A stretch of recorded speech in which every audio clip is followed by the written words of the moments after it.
Madam మేమిద్దరం రాయలేదు madam నిన్న. ఒరే మీరు హోంవర్క్ రాయకుండా ఏం చేస్తున్నారు మీరు ఇంటికాడ? మేడం మా తాత డ్రాకులా ఫ్లాష్ మ్యాన్ కథ చెప్తున్నాడు మేడం, మంచి ఇంట్రెస్ట్ గా ఉన్నింది మేడం. దాని అంతా ఇన్ని దాకా మేము నిద్రపోలేదు మేడం రాత్రి. ఆ ముసలి కొడుకు ఏం పని లేనమాట. ఆ పిల్లకాయలు ఇంత కొద్ది పిల్లకాయలు చిన్న పిల్లకాయలు అయిపోయినాయి. ఇలా ఫ్లాష్ మ్యాన్ కూడా కథలు చెప్తారు వాళ్ళకి. ఏం పనిలేయా? ఎవరు కుప్ప తెంగించిందా? వాసన తెంగుతుంది. ఎవరు పిత్తిందా? మేడం మేడం వెనకోడే మేడం. మేడం వాడు బిత్తనే మేడం ఇంత గొప్ప తెంగుతున్నది. ఇంకెవరు బిత్తినా రాదు మేడం. వీడు 4-5 రోజులు దొడ్డు కూర్చోడు మేడం, అదే ఇబ్బంది. వాడు తరిందంట బయటికి.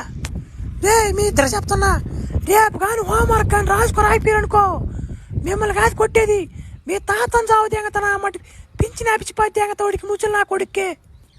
ఎవరా పిల్లరా చెప్పేదంట కథ కొరవదా?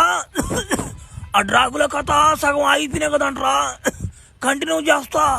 తాతో ఈ రోజుల్లో మేమా హోంవర్క్ రాసుకోకుండా పోయామా బడికా? మేడం సాగు తెంగింది మమ్మల్ని. ఎవరు వాళ్ళు రాయలేదురా మీరంటే అని మేము చెప్పానా? ఆ ముసలి నా కొడుకు ఏం పని ఉండదు, దొంగ నా అమ్మడు ముట్టాలి నా కొడుకు తిట్టింది ఆ మేడం. ఈ వాటని తిట్టింది తాత. అంత మాట నిందా?